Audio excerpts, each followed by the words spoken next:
Nima o empatiya?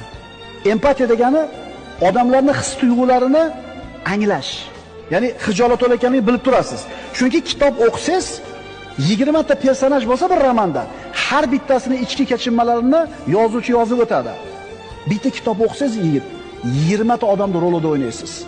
Chunki har bittasini ichki dunyosini o'qiyotgan paytingizda Otabek bo'lib ko'rasiz, Xomid bo'lib ko'rasiz, Kumushan bo'lib ko'rasiz. Boyaga Shaytanatni o'qing. Asad degan bo'lib ko'rasiz, Xongirey bo'lib ko'rasiz. Har bittasini kallasiga ichiga kirib chiqasiz. Tushunyapsizmi nima degani bu? Kinosini ko'rganingizda devor bo'lib shunday o'tirasiz. Mana shunday qilib o'tirasiz, bo'ldi.